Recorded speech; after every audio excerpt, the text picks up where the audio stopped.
So I'm going to turn it over to you, examiners for social work. Good morning and thank you. My name is Erica Allen. I am the executive director for the Board of Examiners. I've been with our agency for 18 years. Our former executive director, Mr. Billy Dilworth, passed away December 2020. In August, July 30th, 2021, I was appointed executive director for our agency, Erica Allen. We originally submitted a budget for $315,000, and it was LBO sent back a recommendation for $212,000, and so we made some adjustments based on new information and funding, and we're presenting for a total of $262,246, which falls around the same amount as we do each fiscal year. A few items that kind of pushed that that amount, that originally requested amount up, was rent, contractual services, but we've since adjusted and got accurate amounts so that we could present to you all for a reassessment of our budget.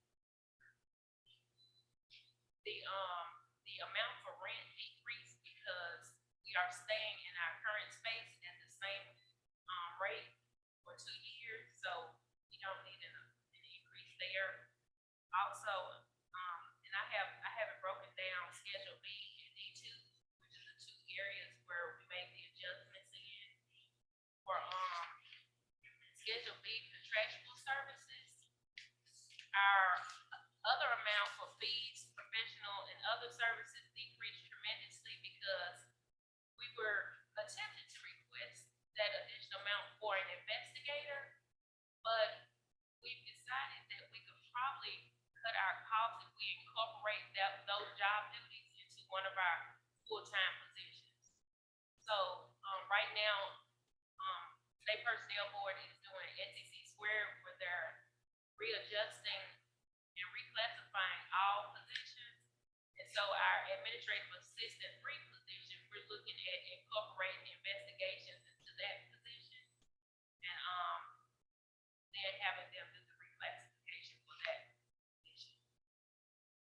The other amount that did actually go up, but the overall Schedule B contractual services still decreased, was our data line and network charges. In your packet, there's a memorandum from Mr. David Johnson with ITS. He is the executive director, and it explains the migration for all state agencies to ceasefire. Currently, unfortunately, our agency is not on the network at all. And so right now, the originally requested amount was $1,600 because we're with Comcast, but that amount will change once we get on the network. And it also has to do with us getting our new BAR system, which will be available by June of 2022. Which brings me to our software acquisition amount of $20,000 that we requested in the past for the past 2 fiscal years. In speaking with Mr. John McManus, we only need $5,500. That is to house our do our nightly backup and to house our data storage for that BAR system. So that amount has decreased also. Lastly, under our Schedule D2 capital outlay, that amount decreases a little bit. Well, half. We're looking at purchasing new desktop computers because the ones that we have, I'll be honest with you, they're 20 years old. They are old. I've been with the agency for 18 years. That was the only computer I ever had. So we replaced one this past year, but we're looking, because we're going to large, all of our information will be web-based. It will be beneficial for us to just do laptops. They're cheaper, and maintenance-wise, And also, if it comes down to us having to work from home and something happens, like with COVID, we'll be able to just grab our laptop and go. We don't have that luxury right now, so we were basically at home trying to use whatever we had, and that actually wasn't secure for our system at all. So we're looking at laptops instead that drops the amount down in half. So those are all of our adjustments that we're asking and requesting. Any questions?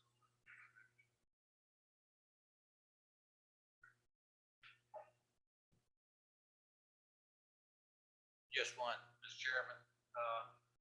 And this, nothing reflects on y'all, but this must be a generic form that y'all fill out, because y'all surely are not with your capital outlay dealing with any road machinery or as it states on this expense. And you'll have to forgive me, I tried to create a document in Excel since it's my first time, because the document that we actually usually present in Word, I just could not get my zeros to line up perfectly, so. Any other questions? I thank you for your presentation, to take all this under advisement. Thank you, our chairman. All right, thank you. Okay, thank you all. Be safe out there. You all do the same, and stay warm.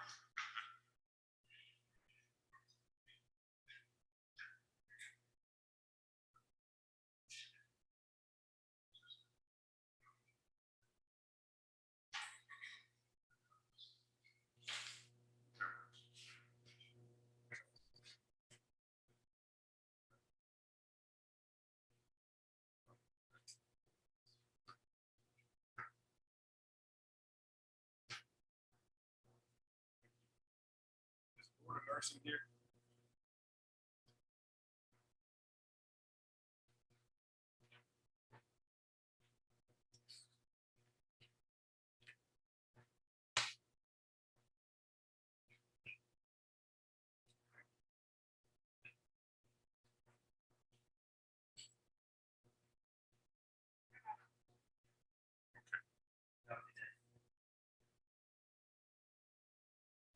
Anybody else?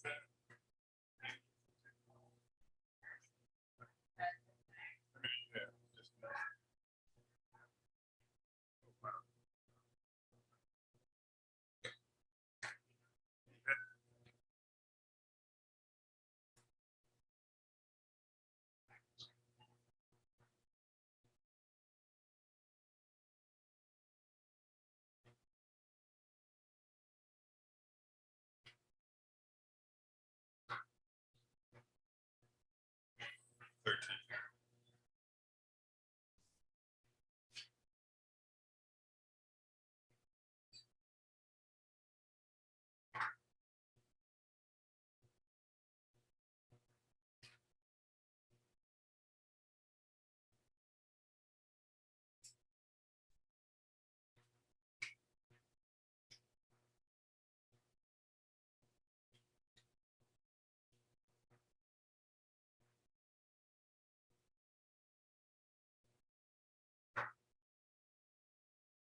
Station.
Somebody has it, and you try to figure out now what was that.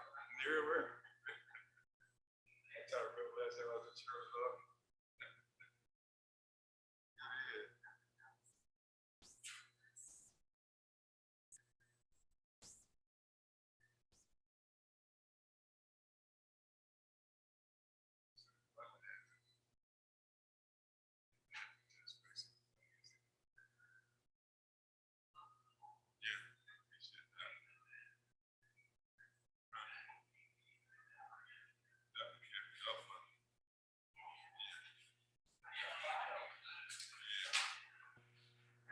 Hello.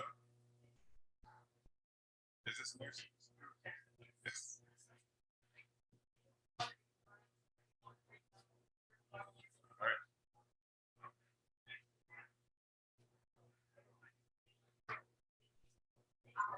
Yeah, it's just such a mix up today.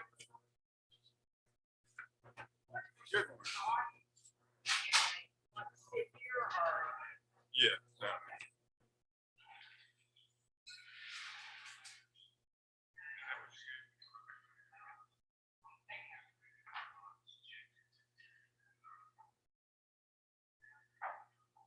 All right, good morning. Thank you for finding the location. I apologize for the inconvenience.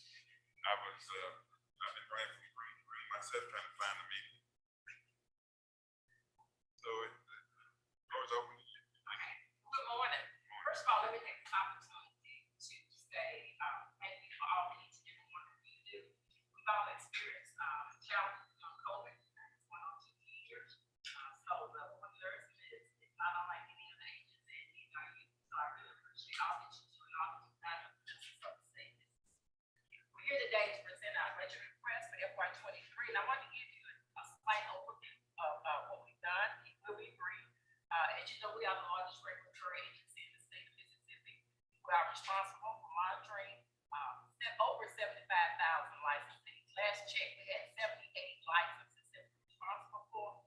That includes RN and LPN and some duplication because some of them hold 2 licenses. But that's how many we have that we're responsible for monitoring. The total number of nurses in the state, 68,000, but they do hold some good licenses. During this past year, I did want to focus primarily on some of the accomplishments. We because we have been intimately involved with trying to address the nursing shortage and work with our stakeholders in that. We partner with various organizations to retain frontline nurses, bedside nurses, and nurse educators. We partner with FEMA, and we visited the State Department of Health during the summer COVID surge to credential approximately 2,200 nurses and ensure their safety practice in our state. We provided more than $700,000 in scholarships to nurses students through the Office of Nursing Workforce, and we work with local and national groups to develop a more robust data portal for the work nurses. Continuously, we've been involved in recruiting and retaining frontline bedside nurses through collaboration with our Office of Nursing Workforce with our stakeholders. We issued 561 temporary nursing permits to graduate students in our state, which positively impacted the nursing workforce during this COVID pandemic. Provide training to nurses in the workforce to address the evolving patient needs that COVID has put into effect because of the pathophysiological changes that COVID has caused the body to endure. So our nurses have had to be trained, and we've been instrumental in providing continuous training. Disseminate current information to the public, the industry, and our healthcare entities, and we continuously prioritize the health and safety of the population. Nursing shortages, first and foremost, is very important. It's real. We've coming for 20 years. COVID has exacerbated the nursing shortage. I was on a call last week with the chief nursing officers across the state of Mississippi. As of December 2021, there were 2,861 vacant positions in the state of Mississippi. So that going forward is on the radar, and it has to be addressed. We are actively involved in our Office of Nursing Workforce where we continue to recruit and retain and be innovative and creative in ways to get people into the nursing workforce. That's just a short overview. Now I'll go into our budget needs shortly. The legislature has continued to fully provide for our agency through the appropriation process, and for that we are grateful. We are here today because the FY23 legislative budget recommendation matches the requested amount in every category except for salary. So the one I want to highlight first and foremost is the restoration and classification of positions. The LBR eliminated 5 of the agency's positions, reducing our staffing from 40 to 35, and we are respectfully requesting that all of those positions be restored. They are listed there for your review, so I won't go through each and every one of them, but it is imperative, especially now, that those positions be restored. They are each important. And I will also preface that by saying, because of the workforce issues, people, there are jobs out there and people are not working for the nursing, also fall in that category.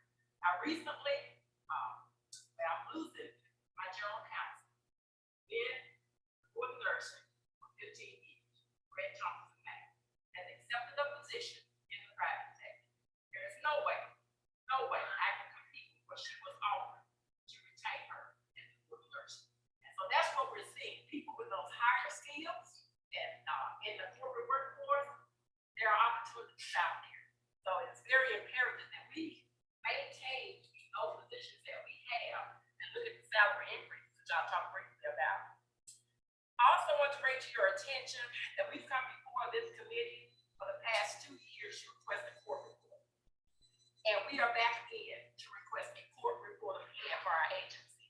It is more feasible to have an agency paying for this position because it costs more for us to contract out than have an in-house court reporter. And with the leading of our general counsel, it becomes more important to have a court reporter on site. There's been a backlog in the court system, and this has placed a high demand on court reporters, and we've had difficulty during this COVID era to obtain one when needed. So with that being said, we are respectfully requesting your consideration and approval of this particular position. Now, if that position is not approved, the contractual line item for court report services would have to be restored to our budget. Now, there is one more budget request that I would prefer to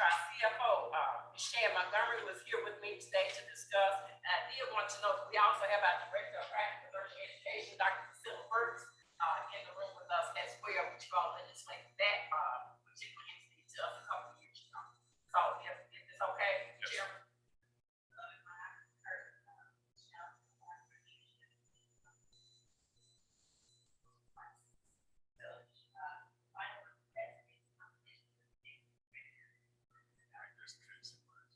Hear me?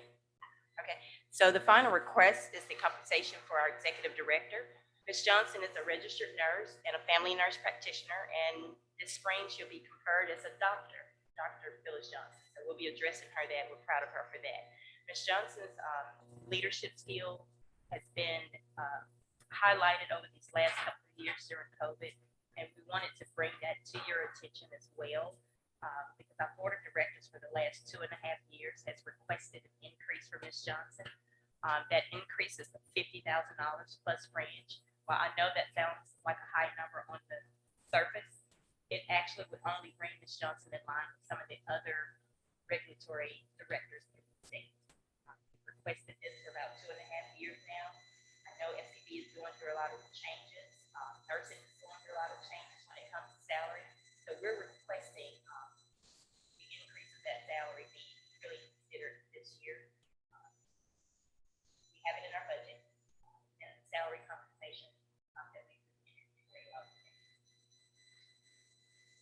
And additionally, to close it out, we are respectfully requesting approval of this budget request, which includes the 3% increase approved by the legislature for all state agencies, for all state employees, including restoration of positions that I had mentioned earlier, and increases in the employees to the minimum salaries, because we do have some that's still below minimum salary, even with the reconstruction of SVB, and compensation of the executive director. The total budget request that we are asking for is $5,398,032, and that request for that amount can be supported by our revenue collections. In FY '21, the total revenue collected was $6,836,292.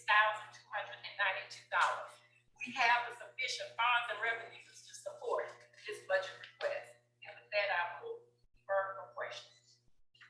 Thank you, Ms. Johnson, and to your staff. Are there any questions from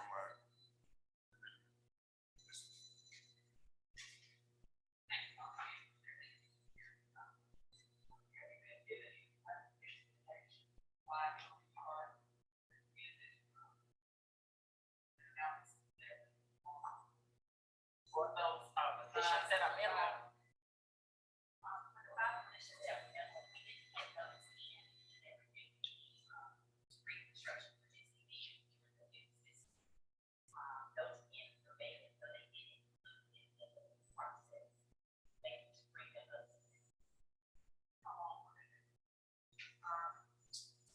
I don't have exact dates, but we have at least those nursing plans have been dated for over at least a year and a half, because the salaries on those positions were so low. However, the reconstruction at I think will be a little bit more attractive. Those plans will start at right at 75, where they were at 45. You get $200 an hour for contract nurse. In Dallas, last week, they were paying $9,800 a week for a nurse. $9,800 a week.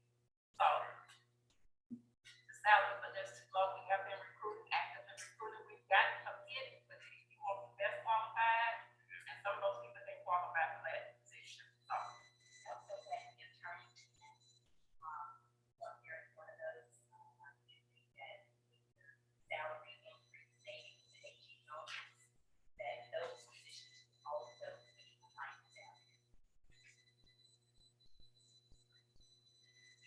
Thank you, Mr. Chairman. On the salary increase, what would that gross be roughly? I got it right here. With the fringe, $2,375,000. I'm sorry, $2,928,757. That's for everything, the restoration of the pins, the increase of the 3%, the compensation of the executive director, the court reporter, and the entire salary. It's on page 3. And this question now is kind of dealing with between the mandated vaccination, your front care workers. I've got two in my family, my daughter and a daughter-in-law. One works in Oshner's in New Orleans now because I feel that we kind of failed in a way that where they have been out on the front line for 2 years, and their belief was that if they survive that long, why push the issue? But that's their belief. But now that it has come through the hospitals that Medicare, Medicaid meant more than their workforce, how are you going to change the mindset of the nurses that once they get certified in the state, whichever way they want to go through a scholarship program, which we're doing with the veterans homes, how are you going to retain them in the state of Mississippi when they know that the hospital is looking at the bottom dollar and not their true workforce? That's a very important question. And let me preface that by saying this. The nurses that I have been talking to feel like they have been forgotten. In 2020, they were heroes. And they have stood the test of time. Nurses are going through mental problems right now because they're trying, you have some that are truly committed. They're trying to stay the course, and they are working for their time. And many of those are at retirement age, and they're leaving. And COVID has made them leave. But they don't feel respected. That's what I'm hearing. Working conditions. They have to work on even prior to COVID, the working conditions were astronomical. So I think it's not a one fit answer. Everybody has to come together and decide what is best. And we have to be flexible in our thinking, and we have to think outside the box. We can no longer go back and do what we used to do. That will never happen again. We have to look at creative things because there are other opportunities out there. And you're right. Most of them that I hear about, they're not concerned about whether they get vaccinated or not. They just want to be respected.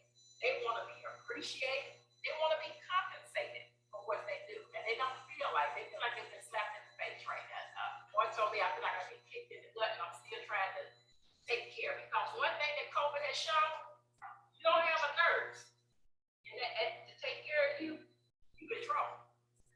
You are in trouble, and people need to understand it. I think some of them are beginning to realize that. Look at the vacancies at UMC. Over 300 vacancies they reported. They may have the bed. That's where your money comes in. You got to put somebody in that bed. But if you don't have a staff to take care of the person that's put in that bed, you can't use that bed.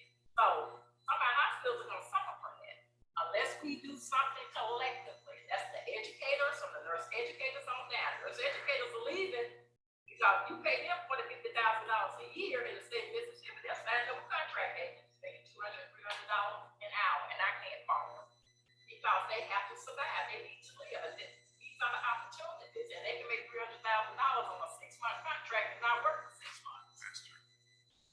So I don't know if I answered your question fully, but I'm gonna add to that, as far as like the Office of Nursing Workforce, what we're trying to do, especially with the students that are coming out and sitting down, that's the future. So we are focusing on that particular group. We know that millennials are not going to stay a job anyway, no matter what profession, more than 2 to 3 years. They think that it's something wrong if you stay a job for more than 2 to 3 years. And that's where we're trying to shift our mindset as well. As Johnson mentioned, flexibility. These students are not coming out trying to stay in a hospital 14, 15 hours at work. So the structure of how that's going to look with these new grads, that's what's going to be important. And then tying them to that scholarship, stay in this state for 2 to 3 years, that's the only way we're going to be able to retain them in this state.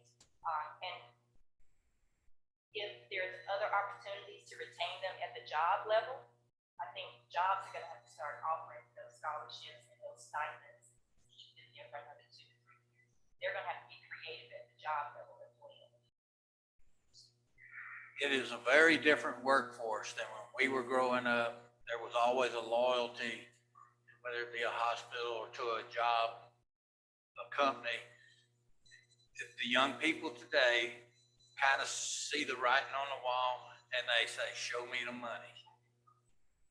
And we're not doing nothing in the regard to show that we're gonna take care of it. Right, that's the way they feel.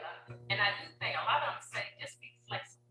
Just be flexible. Don't tell me I got to work and stay here for 15 hours. I have a family, so if I can come in and work 4 hours here and come back and work 4 hours here and still get my time in, you gotta be flexible. You gotta be creative. And that's what we are now. As my grandmama used to say, the hard side of the gate, you can't get them back in. It's very difficult to get them back in. So we have to be creative, and that's legislatively, and that's educational, that's including our industry sector.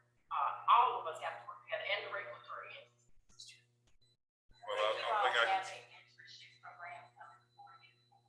One of the programs is a mentorship program. I seriously would say look into that. That's another thing that's missing. Because of having to come for appropriations, hospital association.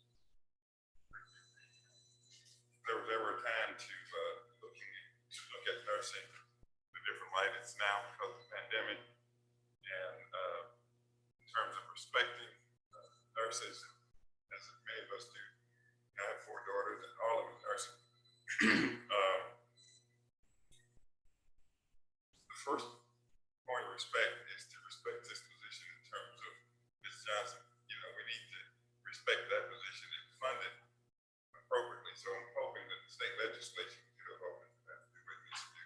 That would be the first thing. And then hopefully we can do kind of change in terms of supporting nursing in this state. Because we're losing too many. I hear all the time people moving to Texas because Texas is paying $1. So how do we deal with that? Any other questions? Any other comments? Thank you very much. Thank you for your time. Definitely look forward to trying to work this through. Thank you all so much.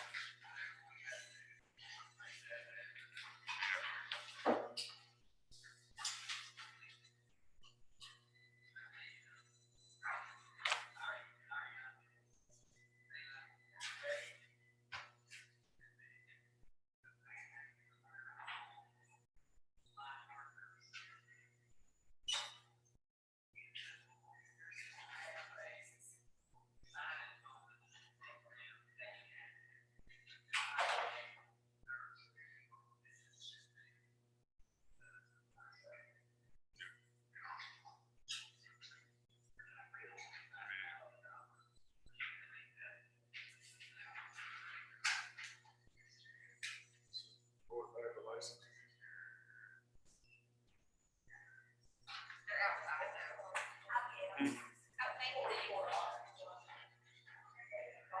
Oh, yeah. That makes all the sense in the world. That costs more to hire out.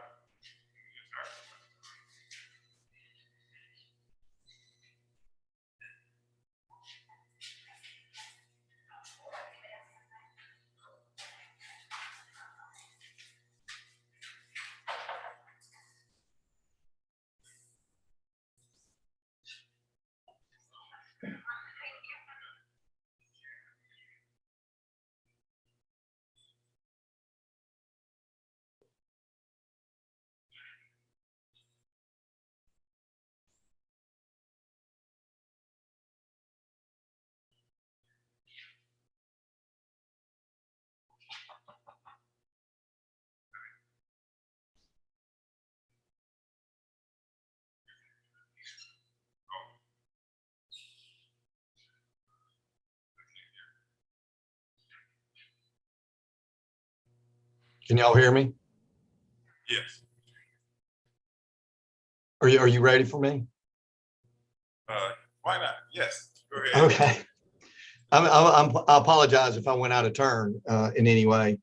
The State Board of Medical Licensure is pleased to have this opportunity to meet with the committee. I'd like to thank y'all for making special arrangements for me to be able to attend by Zoom. As you probably know, we have a board meeting going on, and I have stepped out of that board meeting for a few minutes to be able to meet with y'all. I'd like to thank the committee for last year approving for me to have in-house attorney.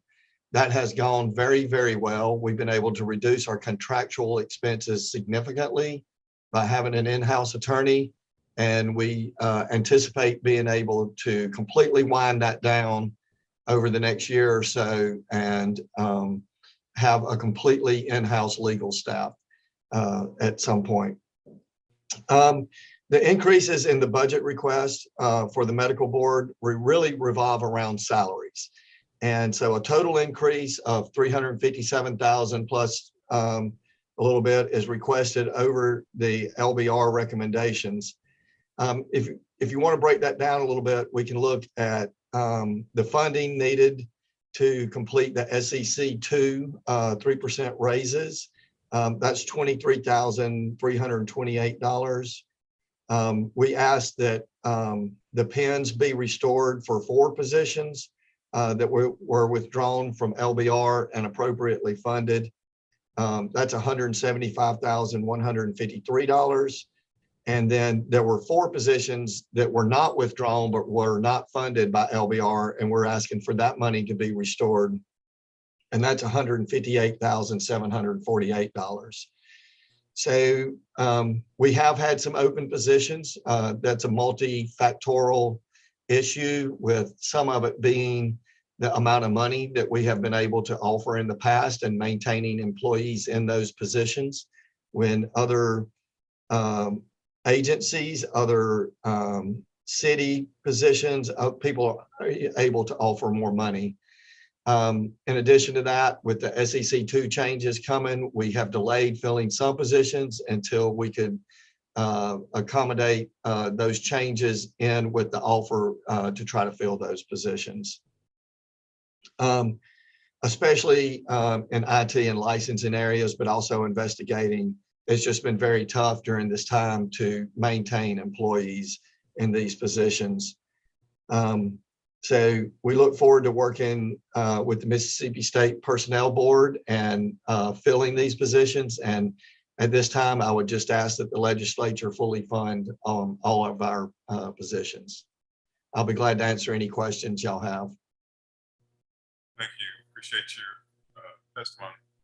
Any questions?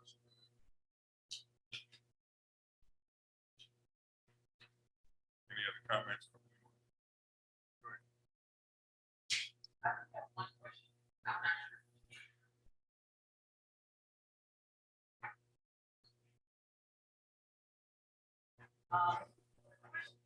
How long have I can't hear you.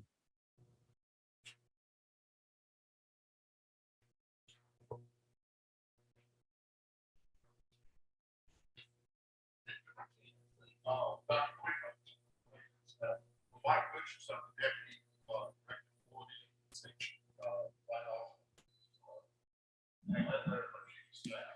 some of these positions have been vacant for at least a year, some of them less than that. You know, trying to give SEC to opportunity when you create those positions like these one where just to give you an example for IT positions that got the guy in place, got him in line and started getting developed. City of Jacksonville, 2000. Lost people. So those are the things that become recruited for hoping with the election SEC to give us more latitude to hire and to.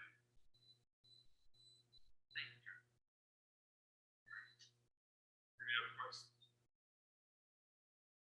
Thank you, gentlemen, for your time and attention, and take this under advisement. We should get back with our chairman. Your request. Thank you. Thank you.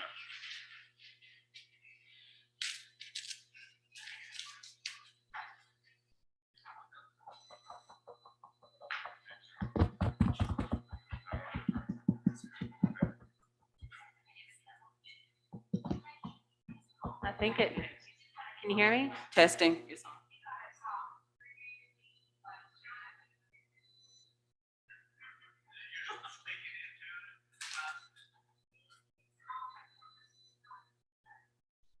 gotta just be closer. Okay. All right.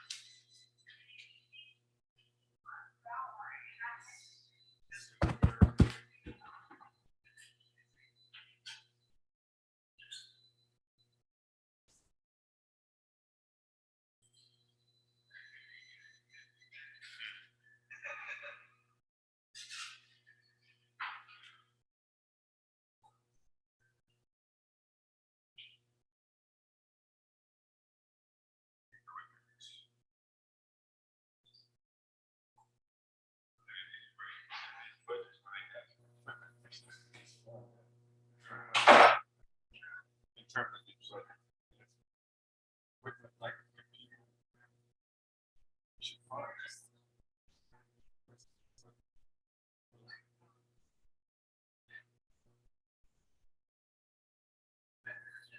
Right. Take the office with you.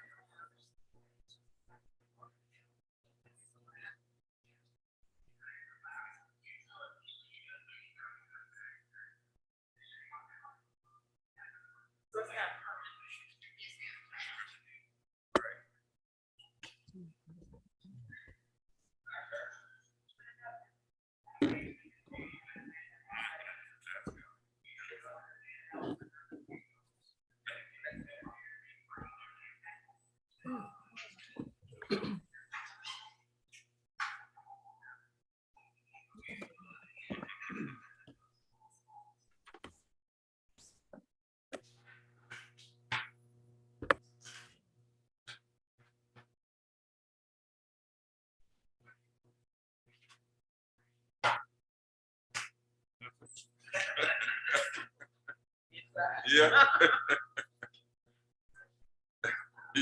Yeah. No.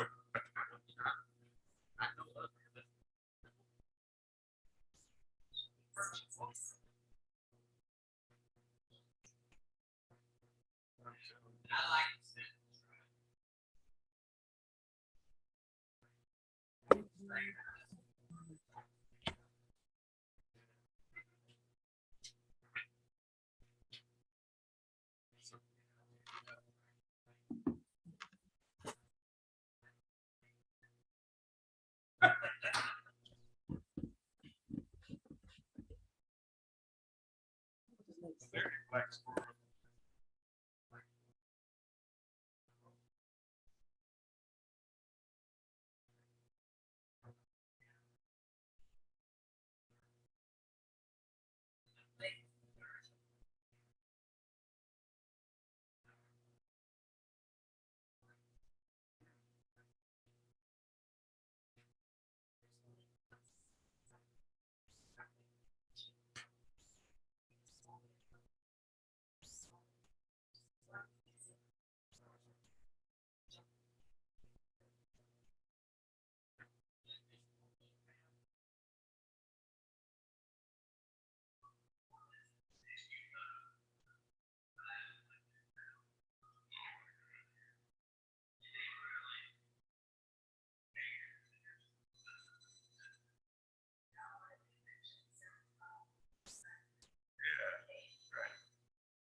Hello, Board of Physical Therapy here.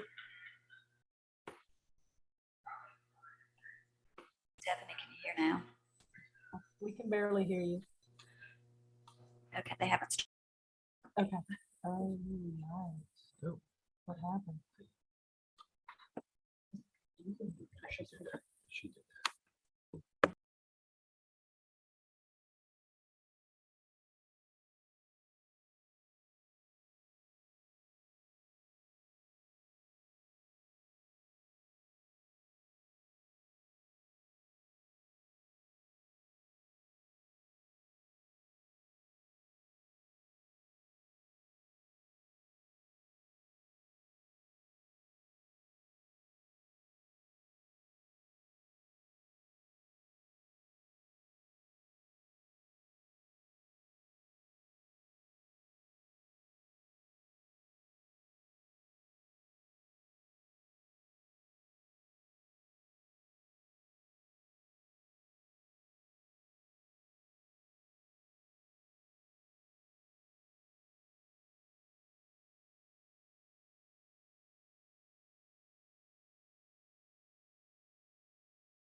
increased.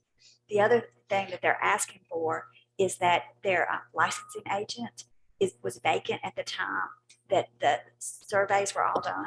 And so that position was not included in the SEC2 salary increase. And so they are guessing what it will be because you really don't know until the analysis is done. But based on that, that position is a little low for the salary that should be of anybody else in the state at that level. And so they're asking for those two things to be brought up to the minimum. And the only other thing that they're asking for is for their executive director salary to be increased. When the legislative budget request was put together back in August, we had no idea what the state personnel board would do for the salaries. And so her board has voted and said, can we give what is in the projections? Now, this is a little confusing because the SPB put out one salary number for executive directors, and then they did another not to exceed during a calendar year basis. And so that calendar year is kind of confusing because we do everything else on fiscal year. But based on what the minimum is for a tier 1 small agency, the salary for an executive director is $79,000. And so they're asking for that salary for their executive director. And the one reason I want to point out is that she has worked as the physical therapy licensing person since 1999. The agency was actually created in 2004, and she's been the executive director since they were pulled out of the Board of Health, and she's been that executive director since then. So she's really the only one who's ever licensed in the state in a long time. So her board would like to recommend that she get her full salary.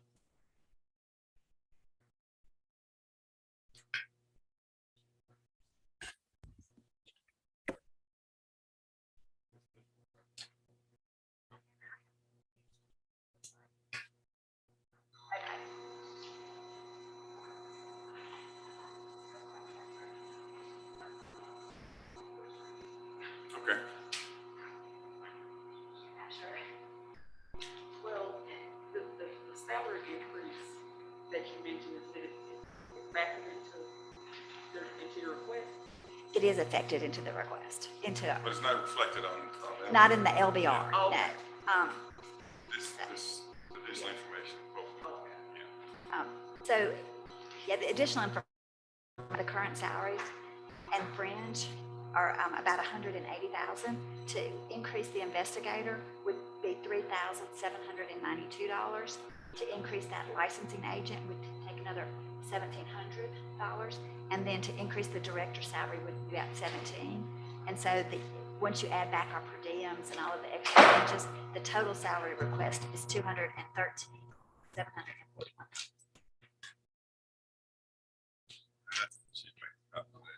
And I apologize. Oh, no. Usually the agency brings the copies and I forgot they were coming. So.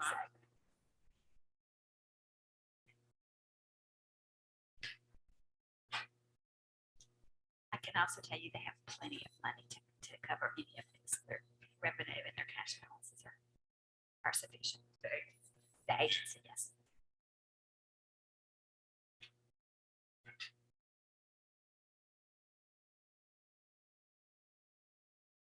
Anybody else here like cosmetology or? Cosmetology is here. And they are now on screen. For physical therapy. Hello. Hello.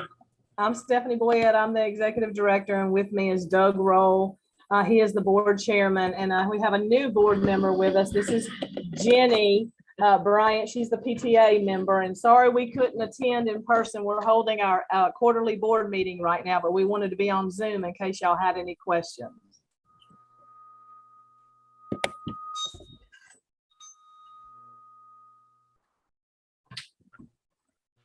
Thank you.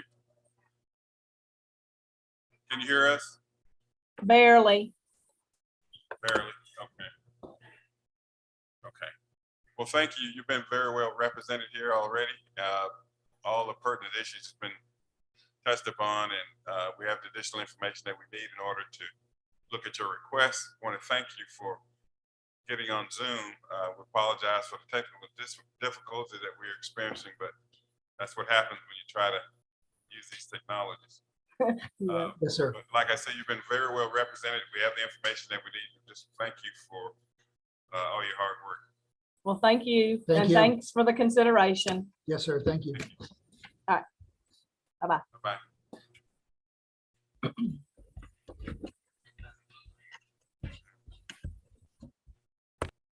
Yeah, thank you.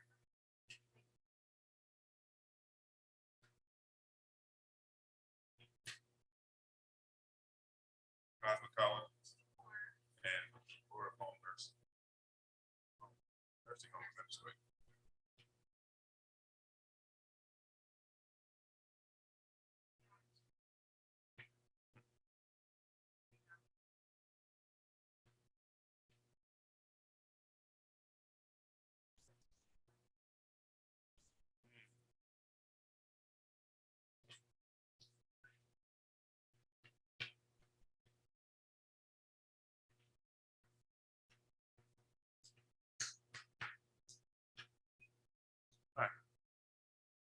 Have a seat at the mic. Thank you.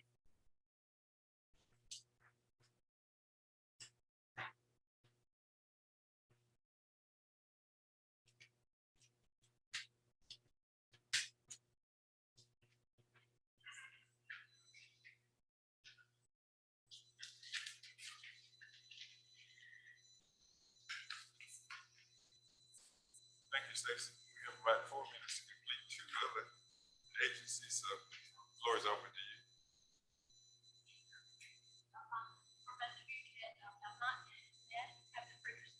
Stacy Lee, and I began with the Board of Cosmetology as director, and it's been not quite 2 years, a year and a half, so I think we've accomplished a lot, and I'm certainly learning a lot.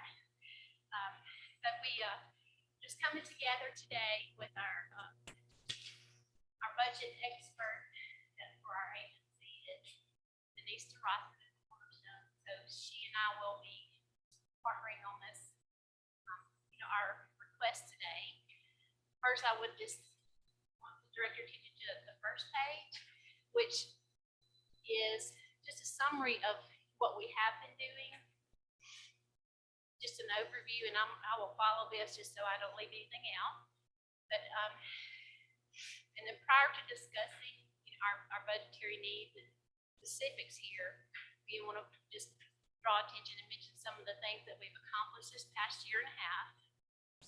The entire operations of our agency were reviewed, and we have 8 staff in the office. Right now we have 5 field inspectors, so 8 in the office are really serving our entire state, which we have a large body of constituents of cosmetologists to serve here. So we stay busy. There's never a down moment. Everybody works really hard. So to make our existing the staff that we do have work better, we just did some evaluating. We've spent months just evaluating each position, and we did restructuring of our organization internally just to make things run more efficiently. So we have done that and created more supervisory levels. So that's been a help to us. Then there's only one thing that the applicants can do online right now, and that is renew the existing license. So all the other applications and services we provide have to be done on paper manually. So that is a lot of work. 5,000 salons, over 22,000 active license. Those aren't the ones that are really the work. It's the ones that are pending. Those are the ones that are work. The ones that are just, applying and pending their license, application being approved. So we also have about 42 schools and all their students. So we do all that. We also conduct the state practical testing as well. So that all these things will be done on our new licensing system. I really saw the need for that when I came in. I was like, we really need to get everything online, and so people can access their information and apply online. So we've done that, and that should be active by the end of this year, this fiscal year. We have meetings almost every day to design this, so it's more user-friendly for our constituents. Then we've done a comprehensive review of regulations and procedures. We've had several workshops to update some of our rules. Submitted many of those to the OLRC. And just those are pending approval right now. We reinstated our formal hearings. We began having those. There was just a period there where we had not had hearings, but we resumed those to address some of our outstanding violations and more critical violations. Then the universal licensing recognition legislation just impacted us tremendously when that went in effect on July 1. We had floods of out-of-state applicants coming in to apply all at once. So we had to set appointments for people because they were just flooding in the lobbies, and we were getting calls from the fire marshal and the Capitol Police and all that. So it's like, we have got to do this by appointment, but we're staying on track, but it's still a lot. We're still behind on that because we just have a limited number in our office. So we're still trying to catch up on those applications. I think we had over 600 come in almost between now and July 1st. That's been a challenge. Then we've taken measures to, the reason why this is taking so long is that for the processing on some of these, we're asking them to come in to verify their identities. So we know that we can guarantee that, hey, if you have a license, you are who you say you are. So that's why it takes longer, to go through that process. Then the budget part of it, I will turn over to our expert, Denise. Biggest issue that we have facing this agency has to do with salaries. I know we've come before you the last probably 3 or 4 years saying that the salaries of the staff were so low. We were so excited for the SEC2 to come in to see what that would do. Unbelievable change for the agency. The inspectors at the beginning of this year were making a little over $18,000 a year, and that was it. The SEC2 is recommended that they make about $31,000. Their 3% did not even get them close to the minimum level. So the major thing that we're asking is to bring all of those 5 inspector positions up to the new minimum salary. They are required to be cosmetologists, so they do have a license. So the other inspectors in the states don't necessarily have to have a license in where they're regulated, but this agency does. So they really do need to have that salary brought up. The inspectors have to travel in their own vehicles. They're on the road every day, 5 days a week. So making less than $20,000 doing that is just very hard to keep the staff there. Huge turnover. So what we're asking too is there's a couple other positions that are below minimum, and we're asking for those 2 positions to be the chart on your second page. It tells you that. We're telling you that 67% of the employees are below the starting salaries that were projected by the state personnel board. And you can see the numbers. So just for to get us increased to where they would be. And then we're also asking for that executive director to get a higher salary. We're not asking for what the state personnel board has recommended. The state personnel board actually did a huge survey of the 4 contiguous states and said, what is it going to cost? Or what other agencies of similar size executive directors make? And in the 4 contiguous states, the average is $94,000 for the executive director of the Board of Cosmetology. The Board of Cosmetology is not asking for that salary for their executive director. They're just asking to bring her up to $65,000. This is a $10,000 increase. That should still be way below. And, there was also 1 position that was reduced in the LBR, but again, that had to do with the salary. When Ms. Lee took over the office, there were 5 of the 13 positions vacant. Now there's only 1 vacancy, and that vacancy occurred in December. So they are staffed. And What position is that? it is an investigative position. It was filled. Yeah. She worked really hard to get it filled, but I think it's the northeast part of the state. The one that is currently vacant is the southwest, near the Natchez area.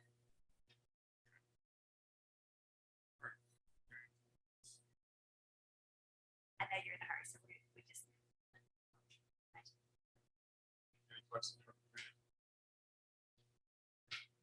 Thank you. Thank you. We'll take this to our chairman and see if we can get that. Thank you.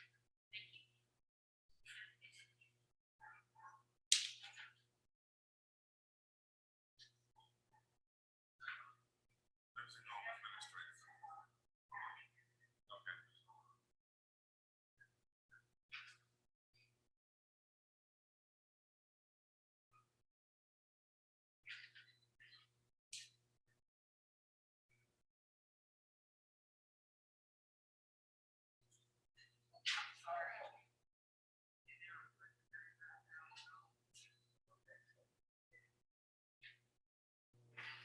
Barber.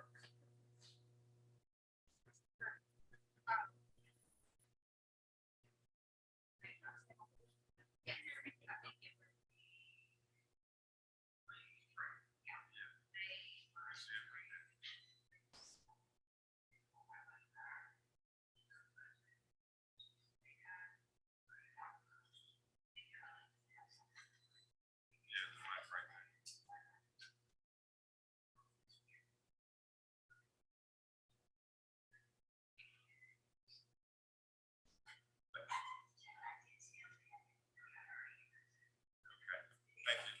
Thank you all for coming and look forward to hearing from you.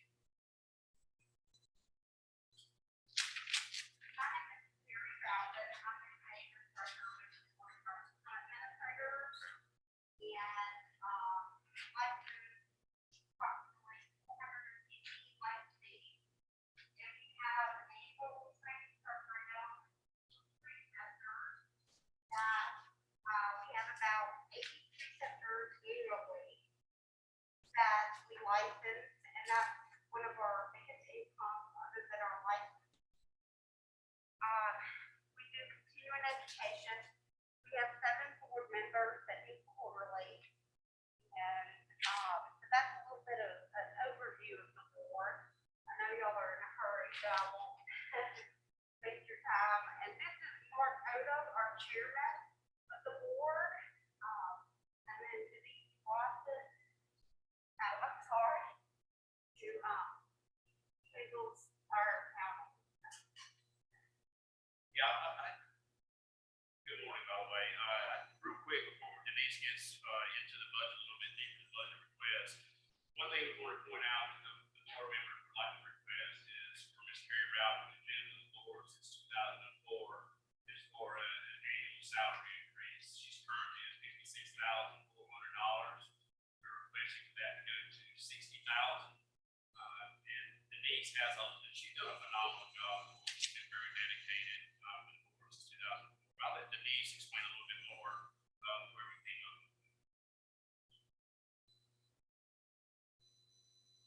One of the things that we've been doing for years is tracking how much the executive directors of small boards that have under 10 employees, how much they're making, and what a discrepancy there's been in their salaries. And so this board salary has been very, very low compared to the other executive directors. So again, the state personnel board trying to make the salaries equitable, it's been very, very good. However, this board is very cognizant of their cash, and they're very cognizant of their expenses, and they are very frugal. So again, this board is not requesting to go to the full salary amounts for the executive director. If she was awarded a 3% pay increase, her salary would only be $56,000. The state personnel board is saying that the salary should be closer to $72,000 to $79,000, but the board is only requesting to bring her salary up. I'm sorry, her salary under the state personnel board would be $91,000. And so they're not asking for that, but they are asking for more than the 3%. They're asking to bring her salary at this time to just $60,000. And I will point out one other thing really quickly is that $60,000, they actually had an employee leave the agency last year, and they rehired at a lower salary, so they can actually absorb this cost in the cost savings that they have from the position that left. Thank you. Anything else, Mr. Chair? All right. Any member? Thank you, Mr. Chairman. I see y'all's license at home. Do y'all keep data as far as good and bad administrators? We are the board, we house all the complaints that may be filed against the nurse home administrator. So we keep the file inside the office. As far as their personal performance in a job, at a company, we don't have that, we're not very information list. But we do have a backlog of complaints and procedures. Are they public record? If you request them, a public records request act, yes, they are. That's a federal law. And they are, and it does, we have a license verification on our website, that if they have been disciplined, you can, search their name, and it'll say discipline or action. With the nursing homes, do you do all in the state of Mississippi as far as the administration? Veteran? We don't do the nursing homes, but we do the administrators, and yes, we do all the veterans homes, all the, Whitfield, all those, the IPF, IID, what they call intellectual disabilities, all those nursing homes, licensed administrators. Thank you. I'll make a request later. Okay. And how long have you been? I started February 1st, 2009. I went from administrative assistant to executive director February 1st, 2009. But I began in 2004.